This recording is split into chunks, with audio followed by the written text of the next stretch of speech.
우리는 지난 2주간 동안에 성령으로 충만하게 되면서 베드로가 깨닫게 된 하나님은 어떠한 분이시고 예수 그리스도는 어떠한 분이신가 라고 하는 것에 대해서 함께 생각해 보았습니다. 오늘은 동일한 본문을 가지고 베드로의 인간 이해에 대하여 함께 생각을 하고자 합니다. 오늘이 2008년을 마감하는 주일인데 한 해를 마감하는 이 마지막 주일에 인간이 누구이냐라고 하는 것에 대해서 생각해 보는 것도 어떤 의미에서 의미가 있다라는 생각이 듭니다. 오늘 제가 언급하게 될 인간이라고 하는 것은 타락한 이후의 인간을 의미하는 것임을 먼저 말씀드립니다. 타락한 인간, 즉 죄성을 지닌 채 태어난 인간의 모습을 표현해 놓은 성경적인 용어 가운데 하나가 연약함이다라고 하는 것입니다. 로마서 5장 6절은 이렇게 말합니다. 우리가 아직 연약할 때에 기약대로 그리스도께서 경건하지 않은 자를 위하여 죽으셨도다. 우리가 아직 연약할 때에. 히브리서 4장 15절에서는 이렇게 표현하고 있습니다. 우리에게 있는 대제사장은 우리의 연약함을 동정하지 못하실 리가 아니요 모든 일에 우리와 똑같이 시험을 받으시니로되 죄는 없으시니라. 이 두 절 모두에서 소개되고 있는 연약함이라고 하는 용어는 인간 스스로가 죄의 문제를 해결할 수 있는 능력이 없는 상태임을 의미하는 것입니다. 사실 어떤 면에서 인간에게는 연약함이라고 하는 것과는 정반대의 위대함이 있죠. 위대성이 인간에게 있습니다. 다른 동물들에게서는 도저히 찾아볼 수 없는 이성이라고 하는 것이 있어서 끊임없는 자기 개발을 통해서 인간 사회는 점점 발전해 가고 있는 것이 사실입니다. 과학과 철학과 문학과 또는 문화와 예술 각 분야 등에서 발전을 거듭하고 있습니다. 특히 40여 년 전에 등장한 컴퓨터로 인하여서 인류의 발전은 어디까지 진행될지 감히 짐작도 할 수 없는 정도가 되었습니다. 영화에서나 볼 수 있었던 로봇의 시대가 이미 우리 앞에 도래해 있지 않습니까? 또한 꿈만 같았던 우주 여행도 머지않아 우리의 일상 속으로 들어오게 될 것임이 틀림없습니다. 이 모든 것들이 다 인간의 위대성입니다. 그럼에도 불구하고 여전히 인간의 힘으로는 해결할 수 없는 한 가지가 있는데 그것이 바로 죄의 문제입니다.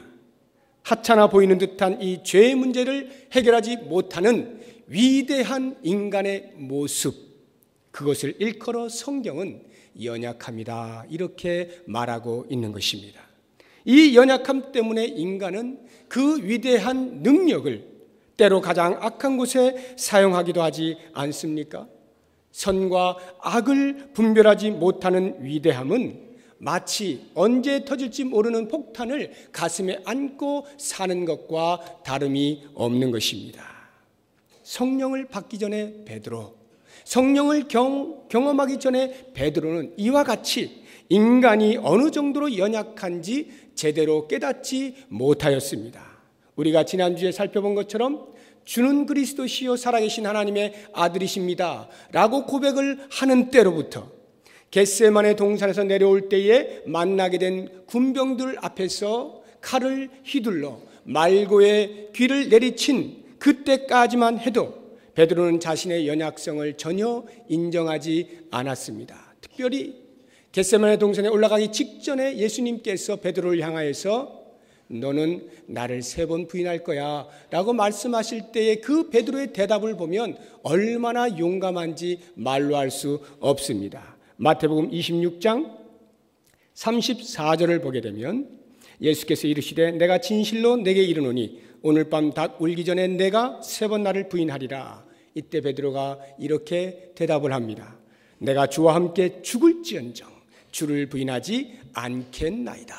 이를 악물고 말하고 있는 결연한 모습을 볼 수 있지 않습니까? 이것이 얼마나 결의에 찬 대답인지 주변에 있던 제자들도 질세라 모든 제자도 그와 같이 말하니라 이렇게 기록이 되어 있습니다. 베드로는 여전히 자기 힘으로 무엇인가 할 수 있다라고 생각을 하고 있었던 것이죠. 그러니까 겟세마네 동산에서 내려올 때에 그 수많은 군병들 앞에서 감히 칼을 빼어 휘두를 수가 있었던 것 아니겠습니까? 그러나 놀라운 것은 이 일이 있은 후 불과 몇 시간이 지나지 않아서 예수님께서 군병들에게 붙잡혀 대제사장의 뜰로 잡혀 끌려가시게 될 때에 베드로는 그 예수님을 멀찍이 쫓아가는 비겁함을 보입니다. 모여선 사람들 앞에서 자기가 그토록 보호하겠다라고 호언장담하던 스승을 3번씩이나 모른다 부인합니다. 그것도 마지막 3번째에는 그 부인의 정도가 심하여서 저주를 하고 맹세를 하면서까지 부인하였던 것을 우리는 잘 알고 있습니다. 베드로에게 있어서 닭이 우는 그 시간은 모든 인간의 판단과 의지와 노력과 열정과 어떠한 헌신도 다 헛것이었음을 깨닫게 되는 순간이었습니다. 우리가 만약 그 자리에 있다라고 한번 상상을 해보십시오. 베드로가 자기 자신을 돌아볼 때 얼마나 자기가 미웠겠어요. 얼마나 무너지는 감정을 경험했겠습니까? 모든 것이 다 무너지는 순간 아니었겠습니까? 우리는 우리의 삶에서도 종종 무너짐을 경험할 때가 있습니다. 우리가 가지고 있는 재산이 어느 날 갑자기 백지가 되어버린다든가, 아니면 사랑하는 사람을 잃었다든가, 아니면 우리가 그토록 믿었던 사람으로부터 배반감을 당할 때, 이럴 때 우리들은 무너지는 경험들을 하곤 합니다. 여러 가지 많은 종류의 무너짐들이 있습니다. 그러나 혹시 여러분 가운데 신앙의 무너짐을 경험해 보신 분 계십니까? 그 어떤 것과도 비교할 수 없는 엄청난 무너짐을 경험하게 됩니다. 왜냐하면 신앙이라고 하는 것은 모든 것에 우선하는 힘이 있기 때문입니다. 그 신앙을 저버린 것을 알게 되었을 때의 무너짐이란 우리의 상상을 초월하는 것입니다. 그래서 베드로는 예수님의 말씀이 생각이 나자마자 곧바로 밖으로 뛰어나가서 심히 통곡을 할 수밖에 없었던 것입니다. 놀라운 것은 예수님께서 부활하신 다음에 그와 같이 무너져 있는 베드로를 찾아가시죠. 그리고 사랑하신다 말씀하시고 용납을 하시고, 게다가 그 베드로에게 너는 앞으로 이런 일을 하게 될 것이다 사명을 맡겨주시지 않습니까? 왜 그렇게 하셨습니까? 왜 예수님께서 자기를 배반한 베드로에게 다시 사명을 맡겨주셨습니까? 그것은 성령이 임하시면, 베드로가 성령을 경험하게 되면 다시금 변할 것을 너무나 정확히 알고 계셨기 때문인 것입니다. 실제로 오순절 성령 강림을 경험한 후에 어떤 일들이 벌어졌습니까? 성령을 경험하기 전에는 용기의 남용과 또는 비겁의 치조를 오고 가던 베드로가 성령으로 영안이 열리게 되자 인간의 본질이 어떠한 것임을 깨닫게 됩니다. 그리고는 그 전까지는 스승이신 예수 그리스도를 십자가에 못 박은 그 유대 지도자들과 관원들, 그리고 백성들에 대한 베드로의 감정은 지극히 사적인 것이었습니다. 개인적인 감정과 분노였습니다. 그러나 이제 성령을 체험한 이후에 인간을 바라보게 될 때 이 유대인들의 행동이 본질상 모든 인간을 대표하는 행동인 것을 깨닫게 된 것입니다. 어떠한 인간도 선을 선택할 의지가 없다는 것을 알게 되었어요. 본질상 의를 선택할 수 없는 악한 존재임을 깨닫게 되었다는 말입니다. 그 사실을 지금 베드로는 모여들어 있는 모든 유대인들에게 서슴없이 전하고 있는 것입니다. 그렇다고 하면 이제 베드로가 지적하고 있는 유대인들의 행동을 구체적으로 살펴봄으로써 인간이 누구인가라고 하는 것을 좀 더 자세히 알아보도록 하겠습니다. 유대인들은 예수를 못 박는 그것이야말로 자기들의 신앙을 온전히 지키는 것이라 생각했음에 틀림이 없습니다. 그들의 눈에 예수는 유대교 신앙에 상처를 입히는 이상한 교리를 전파하는 이단하였기에 마땅히 처단되어야만 했습니다. 그래서 백성들은 이단아를 사법적으로 처리하기 위하여서 빌라도에게 예수를 넘겨준 것입니다. 13절 하반절에 너희가 그를 넘겨주고 빌라도가 놓아주기로 결의한 것을 너희가 그 앞에서 부인하였다 지적하고 있죠. 너희가 그를 넘겨주었다 하는 것입니다.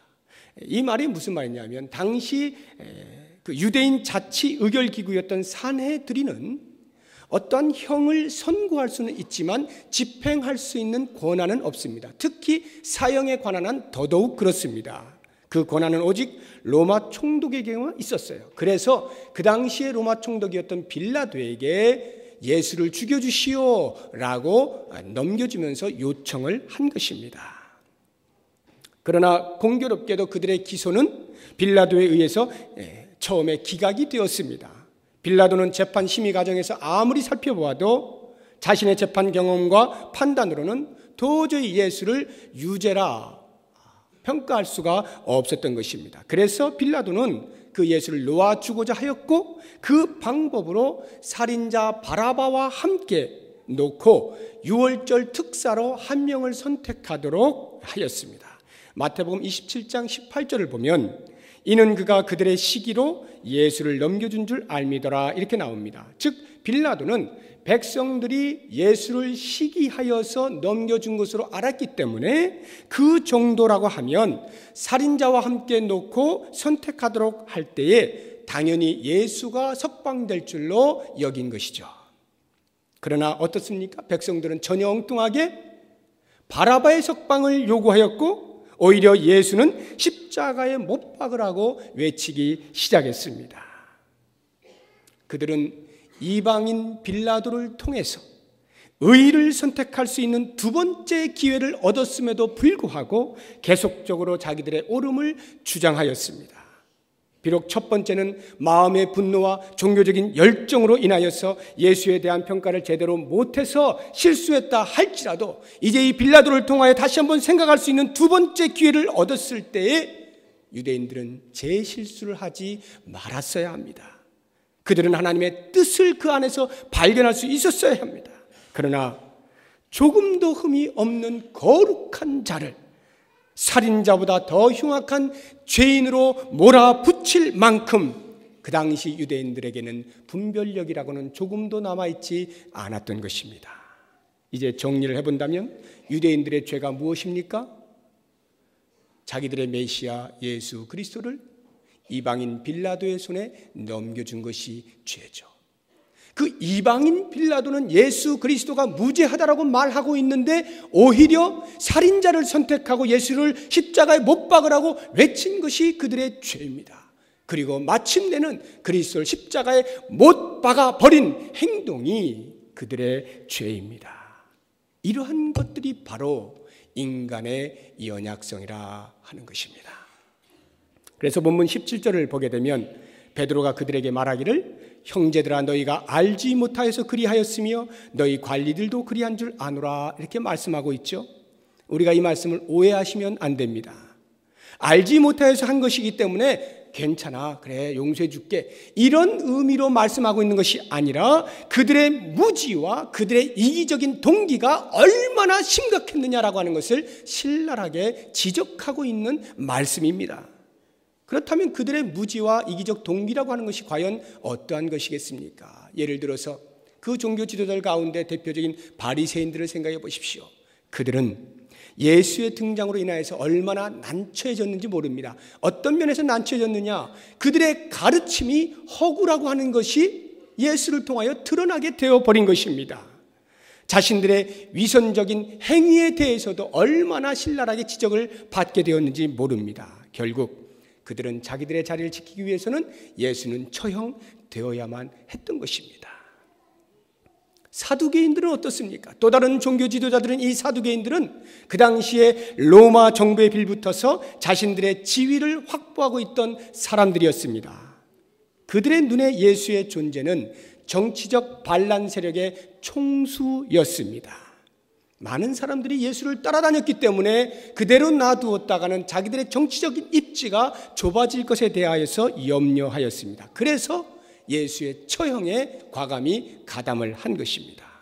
이 두 종교 지도자, 이들은 평소에 서로 앙숙입니다. 좋아하는 관계가 아니에요. 서로 좋아하지 아니하는 관계임에도 불구하고 예수를 죽이고자 하는 그 한 목적에는 동일한 마음을 품었다는 것이 얼마나 아이러니입니까?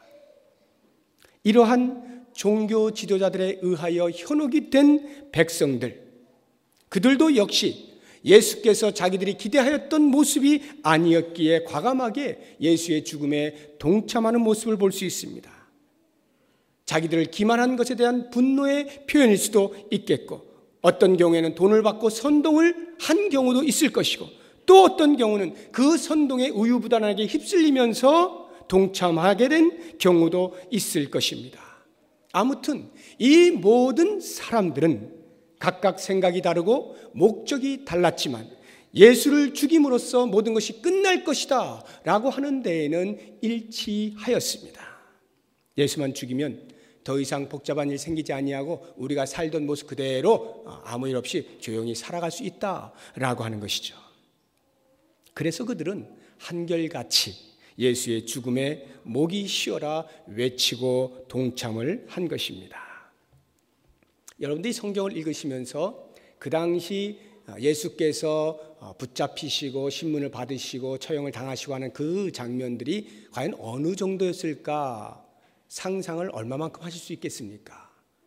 물론 영화도 나오고 해서 많이 우리가 그림을 그려낼 수는 있겠습니다만 실제로 그 당시에 그 유대인들의 폭동의 정도를 측량하기란 쉽지가 않습니다. 그런데 감사하게도 우리의 손에 좋은 자료가 있어서 그 당대에 예수께서 처형을 당하실 그 분위기가 어떠했는지 예수를 재판하였던 빌라도의 입을 통하여서 우리가 알 수 있게 되었습니다.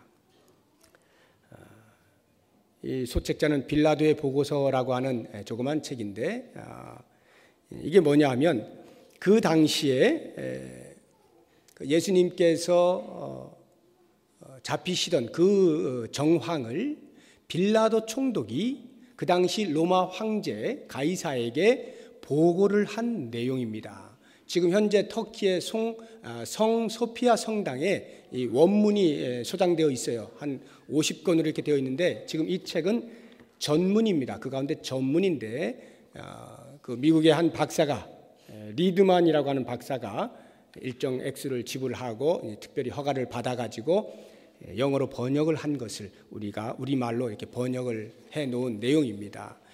여기를 보시면 이 빌라도가 그 로마의 황제에게 지금 예루살렘을 집정하면서의 자기의 심경을 이렇게 적어놓은 그 내용들이 쭉 나오는데 다 읽어드릴 수는 없고 제가 그 당시 유대인들의 그 폭동의 정도가 어느 정도였을까를 짐작할 수 있는 대목들만 중간중간 발췌를 해서 읽어드리도록 하겠습니다. 잘 한번 들어보세요. 이게 빌라도가 직접 작성한 글입니다. 예수는 대제사장 앞에 끌려와 사형으로 정죄되었습니다. 대제사장 가야바가 중재를 부탁해온 때가 바로 그때였습니다. 그는 예수의 유죄 판결을 확인한 후 처형해 줄 것을 요구하였습니다. 나는 그에게 빌라도입니다. 예수는 갈릴리 사람이요 그 사건은 헤롯의 관할 지역에서 일어난 일이니 거기로 보내라고 명을 내렸습니다. 교활한 그 영주는 겸양을 표시하는 척하면서 가이사의 대리자인 저의 명령을 거절하고 그 사람의 운명을 제 손에 위탁하였습니다. 곧 저의 관저는 포위된 성부의 형세를 띠었고 매 순간마다 불만에 가득 찬 터질 듯한 군중들은 그 수가 증가되었습니다. 예루살렘은 나사렛 산지에서 몰려온 군중들로 넘쳤으며 전 유대인들이 모두 예루살렘으로 쏟아져 들어오는 것 같았습니다. 중략을 하고요. 이때는 이미 몰려온 군중들의 무게로 층층대의 대리석 계단이 삐걱거렸습니다. 그들은 그 나사렛 사람을 다시 저에게 데리고 왔습니다. 저는 위병들의 호의를 받으며 재판하는 장소로 나아가서 엄격한 어조로 그들의 요구가 무엇인지 물었습니다. 그 나사렛 사람의 죽음이요 하고 그들은 대답하였습니다. 무슨 죄 때문인가? 그는 참남한 말을 하였습니다. 하나님을 모독하고 성전의 황폐를 예언하였으며 그 자신이 하나님의 아들이라면서 유대인의 왕인 메시아라고 주장하였습니다. 로마의 법은 그러한 죄는 사형에 처하지 않는다 하고 저는 말했습니다. 그를 십자가에 못 박으시오. 그를 십자가에 못 박으시오. 냉혹한 폭도들이 소리질렀습니다. 분노한 폭도들의 고함소리는 관저의 기초까지 흔들어 놓았습니다. 군중 속에는 오직 한 사람만이 침착하게 조용히 서 있었습니다. 그 나사렛 사람이었습니다. 무자비한 핍박자들로부터 예수를 보호하려고 여러 번 시도하였으나 헛수고로 돌아가고, 저는 마침내 그 순간 예수의 생명을 구원할 수 있는 유일한 것으로 생각된 방법을 취하기로 하였습니다. 즉 이러한 명절에는 죄수한 사람을 놓아주는 것이 그들의 관례였으므로 저는 예수를 자유롭게 놓아 소위 그들이 일컫는 속죄염소로 삼자고 제안하였습니다. 그러나 그들은 예수를 십자가에 못 박아야 한다고 고집하는 것이었습니다. 그리하여 저는 그들에게 형사재판에서 유죄 판결을 내리기 위하여서는 하루를 온전히 금식하지 않고서는 판결을 내릴 수 없다는 그들 자신의 법을 들어 앞뒤가 맞지 않는 그들의 주장의 모순성을 지적하였습니다. 다시 중략을 하고요. 저는 이러한 구실을 말해줌으로써 그들이 두려운 마음으로 복종하기를 바랐으나 여전히 그들은 그를 십자가에 못 박으소서, 그를 십자가에 못 박으소서라고 소리 질렀습니다. 저는 그들의 마음을 충족시켜줄 생각에서 예수를 채찍질하라고 명령하였습니다. 그러나 그것은 군중의 분노를 증가시켰을 뿐이었습니다. 저는 대야를 가져오라고 하여 소란스러운 군중 앞에서 제 손을 씻음으로써 나사렛 예수를 죽음에 내어주는 데 대해서는 아무런 책임도 없다는 것을 보여주었습니다만 그것도 허사였습니다. 이 철면피 같은 군중들이 갈구하는 것은 바로 예수의 생명이었던 것입니다. 이제 앞으로 제가 몇 절을 더 읽어드릴 텐데 여기에 그 당시 유대인들이 어느 정도 심각하게 예수에 대하여 반항하고 있었는가, 저항하고 있었는가 하는 것을 볼 수가 있습니다. 저는 가끔 시민 폭동에서 성난 군중을 목격하여 왔으나 이번처럼 격렬한 폭동은 본 적이 없었습니다. 마치 지옥의 모든 유령들이 예루살렘으로 모여든 것과 같았다라고 밖에는 표현할 수가 없었습니다. 군중들은 걸어다닌다기보다는 갑자기 땅에서 불쑥불쑥 솟아나는 것 같았으며 총독청사의 입구에서부터 시온산까지 이른 군중들은 넘실거리는 파도를 따라 움직이는 소용돌이처럼 보였고 판노니아의 공회소의 소동이나 폭동에서도 결코 들어볼 수 없는 가지가지의 해괴한 소리를 지르며 모여들었습니다. 이것이 빌라도가 그 당시의 장면을 목격하면서 서술한 내용입니다. 베드로는 바로 이러한 모습이 타락한 인간의 실상이다 라고 그의 설교 가운데에서 고발을 하고 있는 것입니다. 그렇습니다. 인간의 지식으로는 예수님을 정확하게 평가할 능력이 없어요. 인간의 힘으로는 예수가 나의 구세주요라고 선택할 아무런 힘도 없는 것입니다.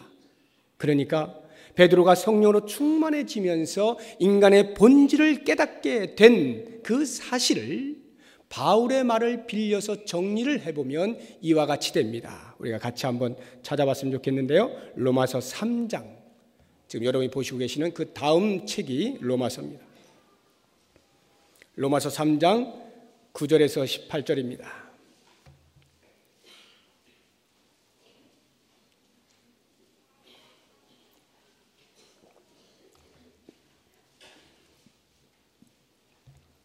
자, 찾으셨으면 우리 9절부터 18절까지 읽으실 때 이것이 인간 본성의 모습이구나라고 하는 것, 그리고 내가 예수 그리스도를 알지 못하였을 때 나의 모습이로구나 하는 것을 생각하시면서 같이 한번 읽어보도록 하겠습니다. 시작.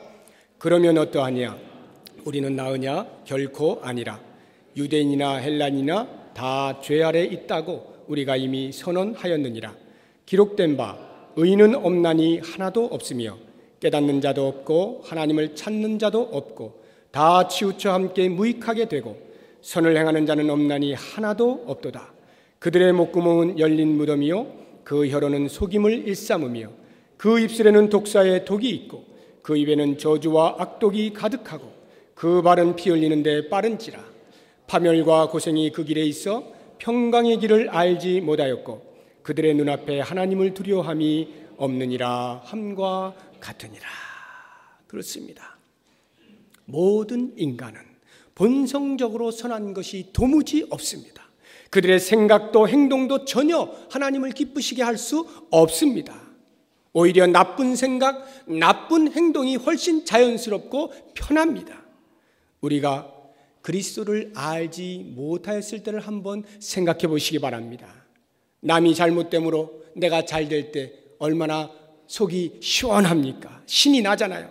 물론 드러내놓고 좋아하지는 않겠지만 속으로는 만면에 희색이 돌지 않습니까? 또는 내가 거짓말을 했는데 다른 사람이 잘 속아 넘어가면 얼마나 쾌감을 느끼고 있습니까? 다른 사람을 험담할 때 이 속 깊은 데서부터 시원함을 느끼지 않습니까? 이러한 모습들이 인간 본성의 모습이라는 거예요. 그런데 더 심각한 것은 그러고도 그것이 죄인 줄을 모른다는 것, 이것이야말로 인간의 참상이다라고 하는 것입니다. 우리가 지금 예수를 믿고 있죠.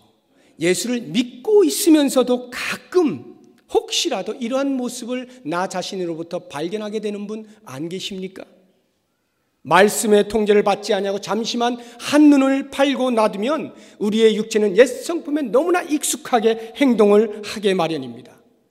조금만 성령의 소리에 귀 기울이지 아니하고 나를 방치하고 놔두면 여지없이 옛 모습을 드러내는 것이 우리의 모습 아닙니까? 이렇게 인간이란 하나님과 전혀 관계없는 삶에 익숙하고 그 안에서 단지 누가 더 도덕적일 것이냐라고 하는 도토리 키재기를 하는 모습에 불과한 것입니다. 모든 인간은 스스로 하나님께 나아갈 능력이 없어요. 그리스도를 영접할 아무런 능력을 갖지 못합니다. 이것이 우리 인간의 현 주소예요. 그러므로 우리의 주변의 사람들이 혹 예수를 믿지 않으려고 한다거나 우리의 예수 믿는 것에 대하여 비웃거나 조롱을 하거나 또는 예수 믿으세요라고 할 때 완강히 거절하는 모습을 보게 될 때 너무 놀라지 마십시오. 타락한 인간의 모습이 바로 정상적인 그와 같은 모습이라 하는 것입니다. 오히려 거꾸로 사실 우리가 예수를 믿어보려고 하면 그때부터 비정상적이 되는 것이죠.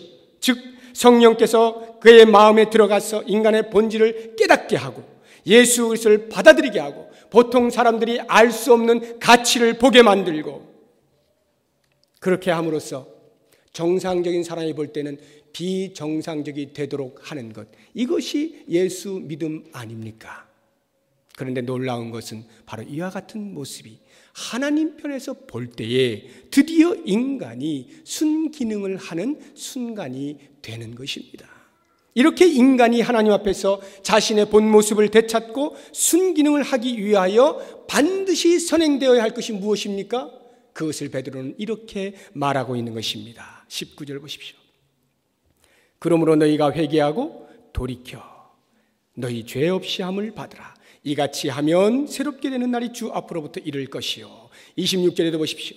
하나님이 그 종을 세워 복주시려고 너희에게 먼저 보내사 너희로 하여금 돌이켜 각각 그 악함을 버리게 하셨느니라. 회개하고 돌이켜 죄사함을 받는 이것이 있을 때야 비로소 인간은 본 모습을 되찾고 하나님 앞에 순기능을 할 수 있게 된다라고 하는 것입니다. 사랑하는 성도 여러분,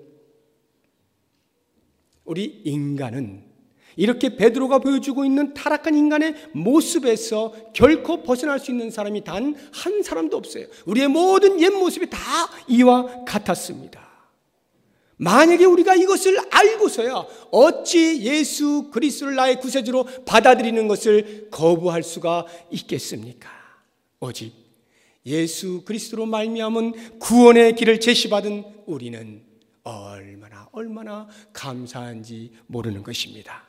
하나님을 아버지라고 부르면서 그리스도를 나의 주로 부를 수 있게 된 것, 이것은 우리 인간이 이 땅에서 누릴 수 있는, 받을 수 있는 가장 큰 축복이요, 가장 큰 선물이요, 가장 큰 은혜인 것입니다. 그러므로 혹시 여러분들 가운데서 예수 그리스도를 믿음으로 인하여서 옛 성품을 제거해야 되는 일로 인하여서 영적인 전쟁을 치르고 있는 분들 계십니까? 감사하시기 바랍니다. 그 영적인 전쟁이 치열하면 치열할수록 더욱 하나님의 사람으로 거듭나는 것이고 가장 인간다워지는 것이니 그러한 영적 전쟁을 피할 것이 아니요 불평할 것도 아니고 마땅히 당당하게 맞서 싸워야 할 것입니다. 타락한 인간과 새롭게 거듭난 인간 사이에서 끝없이 선을 선택할 싸움을 할 수 있게 된 것, 그 자체가 이미 우리들에게는 큰 기쁨이요 감사인 것입니다. 그러므로 사랑하는 여러분, 치열한 영적 전쟁이 있을 때 그 영적 전쟁에 눌리지 마시기 바랍니다. 오히려 산자의 기계를 가지고 승리를 보장해 놓으신 그 영광스러운 하나님을 바라보면서 승리를 누리실 수 있기를 주의 이름으로 축원합니다. 이제 말씀을 마치면서 또 다른 한 가지 말씀을 드린다면, 우리가 타락한 인간의 참모습을 진정으로 알게 되었다면 이제부터 우리의 할 일은 영혼을 긍휼히 여기는 마음입니다.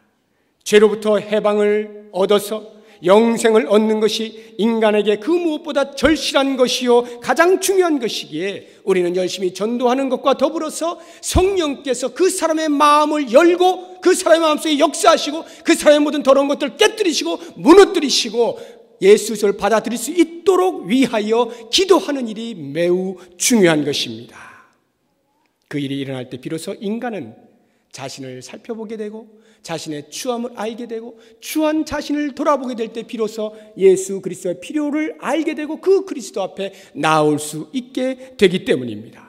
그러므로 사랑하는 성도 여러분, 내 주변의 사람들이 나와 같은 은혜의 자리에 설 수 있기를 기대하고 기도하십시오. 세상의 모든 사람들이 인간의 실상을 깨닫고 그리스도의 구속의 은총을 입도록 기도하며 복음을 전할 수 있는 우리 모두가 될 수 있기를 주의 이름으로 축원합니다. 기도하겠습니다.